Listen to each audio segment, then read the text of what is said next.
और अब बात करते हैं पीएफआई पर हुए सबसे बड़े एक्शन की।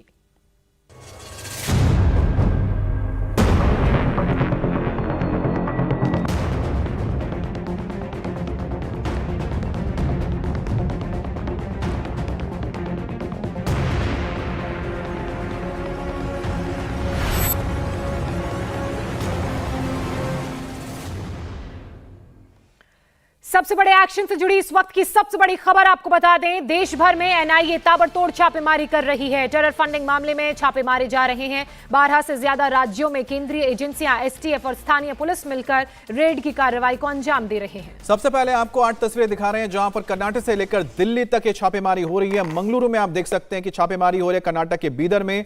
इसके अलावा असम में कामरूप में भी इस वक्त ये रेड की गई है। कलबुर्गी कर्नाटक में भी रेड हुई है। नांदेड़ महाराष्ट्र में, रायचूर कर्नाटक, बालाकोट कर्नाटक, इसके अलावा औरंगाबाद महाराष्ट्र में। तो कुल मिलाकर महाराष्ट्र हो, दिल्ली हो, उत्तर प्रदेश हो, असम हो, मध्य प्रदेश हो, महाराष्ट्र हो, कर्नाटक हो या फिर तमिलनाडु हो, ये तमाम वो इलाके हैं जहां पर लगातार इस वक्त रेड की जा रही है। केरल में भी बताया जा रहा है कि रेड हुई है। तो कुल मिलाकर जो फर्स्ट फेज की रेड थी, उसके बाद जो लिंक्स मिले थे, उसके तहत अब आगे की ये रेड की जा रही है, तफ्तीश की जा रही है। आपको बता दें, पहली रेड में बहुत सारे इसमें आपको बता दें तथ्य मिले थे, जिसमें सबसे इंपॉर्टेंट था फंडिंग का होना। आप जो ये रेड देख रहे हैं, इन रेडों में अब खंगाले जा रहे हैं वो तार जिसके तहत पीएफ को, यानी कि पॉपुलर फ्रंट ऑफ इंडिया को जो फंड आया वो कहां से आया। जो फंड आया उसमें पता लगा कि करीब 100 करोड़ से ज्यादा, करीब 150 से 200 करोड़ रुपए जो फंड आए थे वो कैश में मिले थे और उनके कोई ट्रेस नहीं मिल रहा था कि कहां से ये कहीं पर लीगली आए हैं या फिर इलीगली आए हैं, इसको लेकर। साथ ही कहीं ना कहीं अरब और मिडिल ईस्ट से जो पैसा आया था, गल्फ कंट्रीज से जो पैसे आए थे,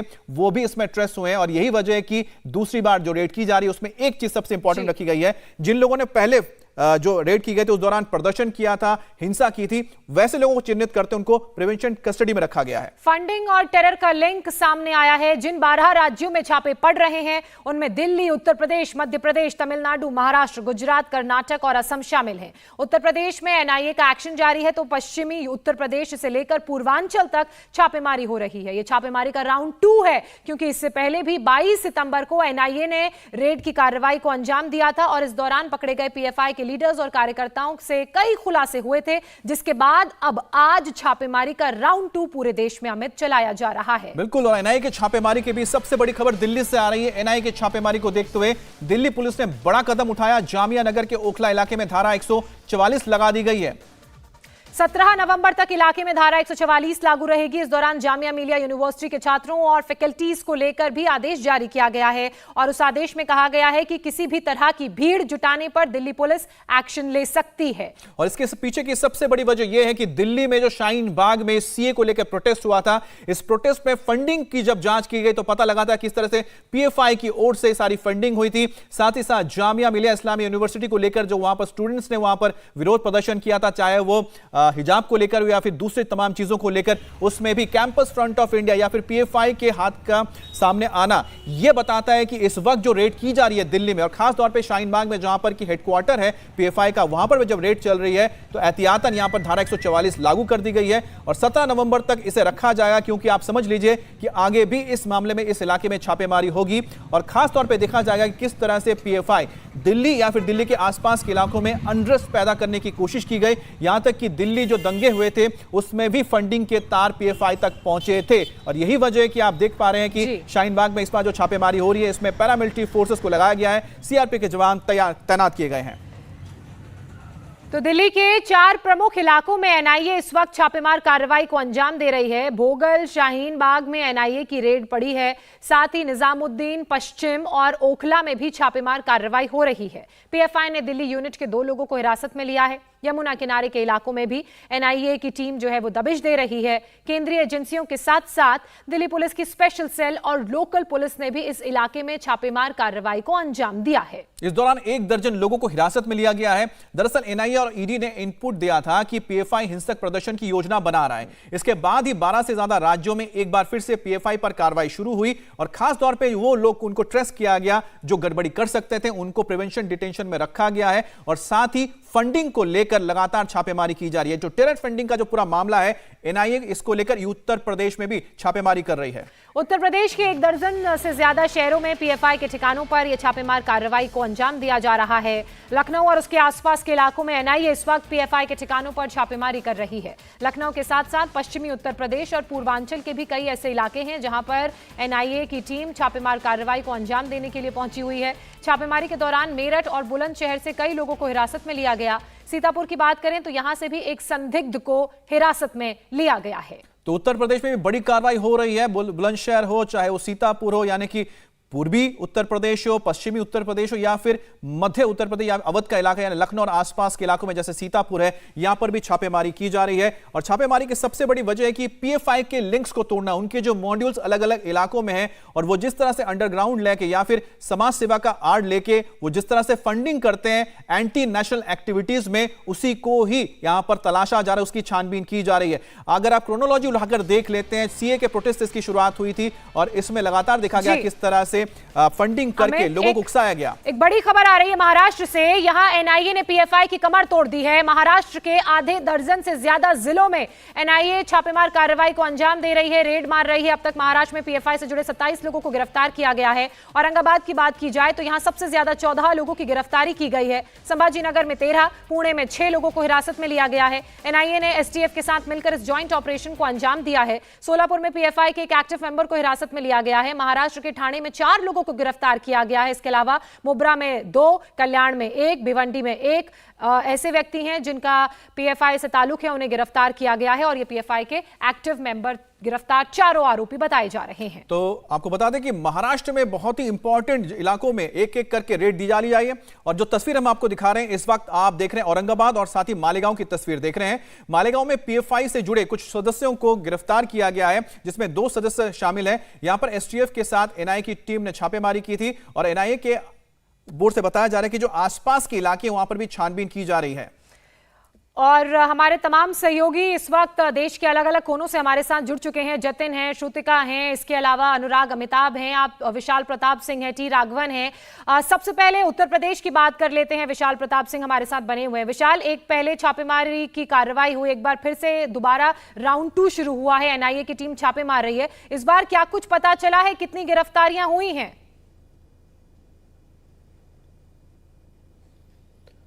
देखिए, कई लोगों को हिरासत में लेकर के इस समय एनआईए के साथ साथ यूपीएटीएस, यूपीएसटीएफ सहयोग कर रही है। और लखनऊ का जो बख्शी का तालाब इलाका है, सीतापुर से सटा हुआ ये इलाका है। लखनऊ के अगर आप सीतापुर जाते हैं तो बिल्कुल लखनऊ का आखिरी इलाका पड़ता है। और अगर वहां से आप बाराबंकी की तरफ जाते हैं, यानी कि कुर्सी रोड की तरफ जाते हैं, तो पुलिस के पास स्पेसिफिक जानकारी ये मिली है कि ये जो पूरा इलाका है, बख्शी का तालाब इलाके से लेकर के कुर्सी रोड बाराबंकी तक का, यहाँ पर पीएफआई की जो गतिविधियां थी वो काफी ज्यादा सामने आ रही थी। वहां पर यह भी पता लगा है कि पीएफआई के लोगों को, मेंबर्स को बुलाया जाता था और उनको खास ट्रेनिंग दी जाती थी। इसके अलावा पुलिस को यह भी जानकारी है कि लखनऊ का यही वो इलाका है, बख्शी का तालाब इलाके से लेकर के बाराबंकी का कुर्सी रोड का इलाका, जो कि एक तरीके का हॉट स्पॉट है। यही वजह है कि लोकल पुलिस के साथ साथ यूपीएसटीएफ, यूपीएटीएस और एनआईए इस पूरे मामले में ताबड़तोड़ छापेमारी कर रही है। यह भी पता लगा है कि लखनऊ से अब तक 2 लोगों को, 2 संदिग्धों को हिरासत में लिया गया है, उनसे पूछताछ की जा रही है। इसके अलावा लखनऊ से सटा हुआ सीतापुर इलाका है, वहां से एक शख्स को हिरासत लिया गया है। पश्चिमी उत्तर प्रदेश की अगर दूसरा बात कर लिया जाए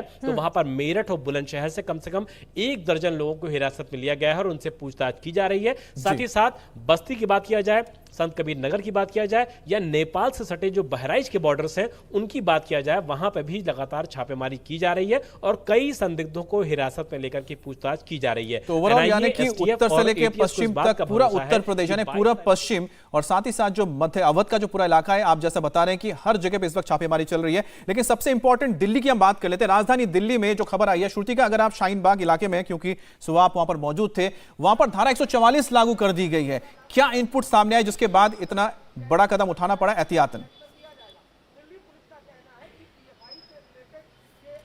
देखिए अमित, 11 नवंबर तक ये पूरी धारा 144 यहाँ पर लागू कर दी गई है और ये एक प्रिवेंटिव मेजर है, क्योंकि एक मशाल करके जुलूस निकलना था और उसको भी अब रोक दिया गया है, क्योंकि स्टूडेंट विंग्स लगातार कोई ना कोई जुलूस या प्रदर्शन लगातार करते हैं।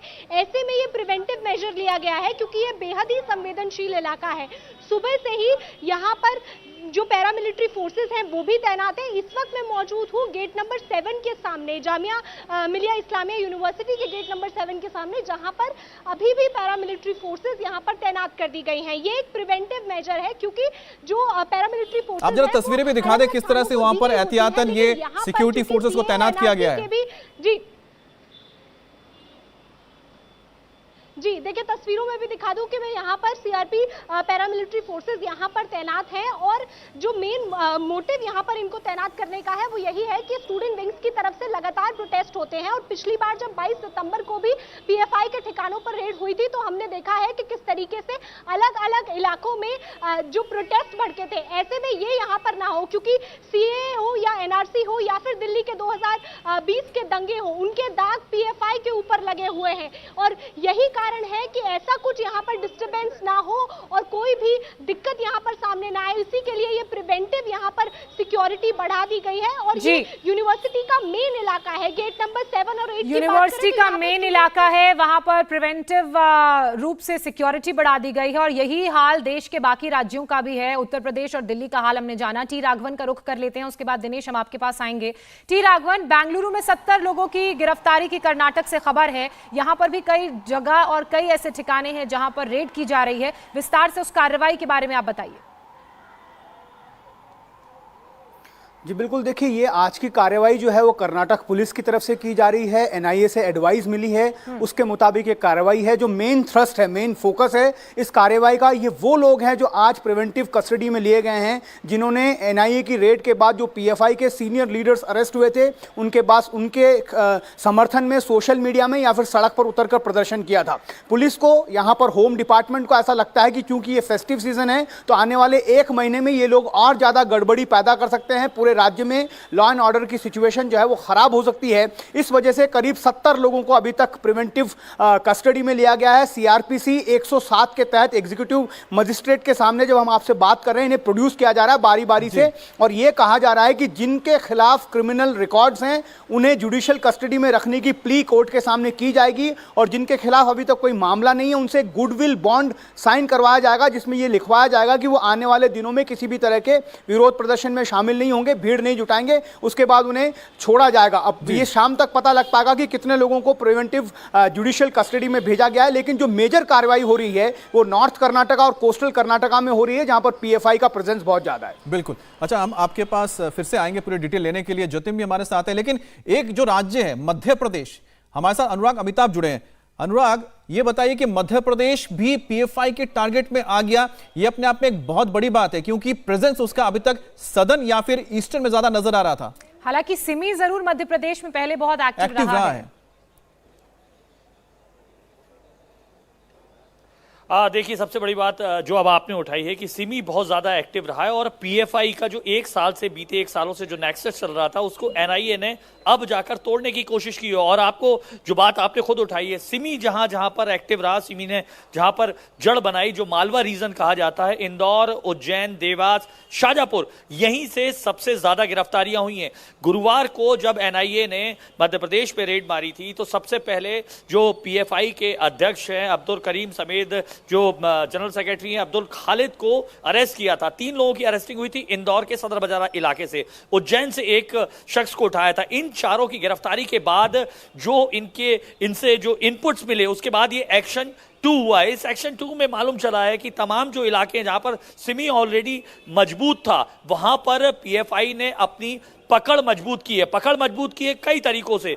मस्जिदों में और ईद के मौके पर इन्होंने फंडिंग इस नाम से की कि जेल में जितने भी तमाम मुस्लिम्स बंद हैं उनकी रिहाई के लिए, चाहे वो खरगोन दंगे के आरोपी रहे हो या इंदौर में चूड़ीवाला कांड के आरोपी रहे हो, उनको छुड़ाने के लिए बाकायदा पर्चे लगाए गए इंदौर समेत तमाम जगहों पर और फंडिंग बाहर से भी इकट्ठी की गई। एनआईए के पास इनपुट्स थे जिसके चलते इन तमाम लोगों को गिरफ्तार किया गया। दूसरा जो मोडस ऑपरेंडी अपनाई थी पीएफआई ने, एसडीपीआई जो उनका पॉलिटिकल विंग कहा जाता है और राजधानी भोपाल जहां इस वक्त इंडिया टीवी मौजूद है, मेरे पीछे एसडीपीआई का ही वही कार्यालय है जहां से आज एक शख्स को गिरफ्तार किया है।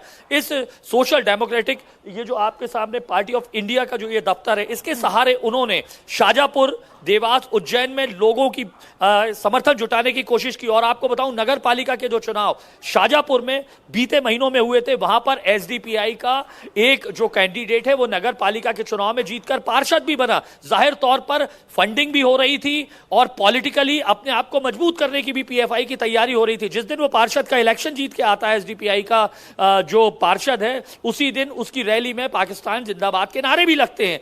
इसके बाद उसकी गिरफ्तारी होती है, रासुका भी लगाई जाती है। हालांकि इस वक्त वो जेल में, लेकिन सिमी जिन जिन जगह पर मजबूत था, पीएफआई ने अपना पूरा जो केंद्र बिंदु है वो तमाम उन्हीं जगह पर बनाया। जानकारी आप दे रहे हैं, हमारे तमाम सहयोगी बने हुए हैं। एक बड़ी खबर अपने दर्शकों को बता दें, फिर वापस आप लोगों का रुख करेंगे। एनआईए के छापे पर असम के मुख्यमंत्री का बयान सामने आया है। असम से पीएफआई के 24 संदिग्ध अरेस्ट किए गए हैं, ये हिमंता बिस्वा शर्मा ने कहा है। असम में पीएफआई के खिलाफ एक्शन लगातार जारी है और ये काफी तेज भी हो रहा है। आपको बता दें कि 22 तारीख को जब छापेमारी हुई थी, तब जबरदस्त तरीके से वहां पर एक्शन लेते हुए कई लोगों को गिरफ्तार किया गया था। यहां तक कि असम में भी इस वक्त आपको बता दें कि लगातार छापेमारी चल रही है। This is a mass operation. Today in Assam, we have picked up 24 PFI people, but this operation will be intensified. Jatin का रुख कर लेते हैं। जतिन, दिल्ली में भी एक्शन हो रहा है। अभी पिछले दिनों पीएफआई की तरफ से एक प्रदर्शन की बात कही गई थी, लेकिन उसे इजाजत नहीं मिली। फिलहाल कहां-कहां पर एक्शन जारी? जी देखिए, सबसे पहले आपको बता दें कि दिल्ली में जो एक्शन किया गया अलग अलग इलाकों में, उसमें अभी तक 30 लोगों को हिरासत में लिया गया है। जिस प्रदर्शन का आप जिक्र कर रहे हैं वो एसडीपीआई का प्रदर्शन था, जो कि कल होना था जंतर मंतर पर। 3 घंटे का वो पूरा प्रोटेस्ट था, लेकिन दिल्ली पुलिस ने लॉ एंड ऑर्डर के चलते परमिशन नहीं दी, जिसके बाद वो प्रदर्शन को रद्द कर दिया गया। और आज देर रात कहे या सुबह अर्ली मॉर्निंग कहे, स्पेशल सेल की टीम लोकल पुलिस के साथ मिलकर दिल्ली के अलग अलग लोकेशंस पर रेड डालती है। खासतौर पर निजामुद्दीन का इलाका हो, शाहीन बाग का इलाका हो, जामिया का इलाका हो, नॉर्थ ईस्ट दिल्ली में चले जाते हैं तो सीलमपुर जाफराबाद का इलाका हो, रोहिणी का इलाका हो, आउटर दिल्ली के कुछ इलाके, इन तमाम जगहों पर रेड की गई है। 30 लोगों को अभी तक इस मामले में डिटेन किया गया और उन सभी से स्पेशल सेल की टीम पूछताछ कर रही है। चलिए जतिन, बहुत शुक्रिया। ये तस्वीरें लगातार हम देख रहे हैं, हमारे देश के अलग अलग राज्यों से सहयोगी जुड़े हुए हैं। आपसे आगे भी अपडेट लेते रहेंगे। इंडिया टीवी हर वक्त हर जगह डाउनलोड करने के लिए सर्च करें India TV news Google play store या ऐप स्टोर पर।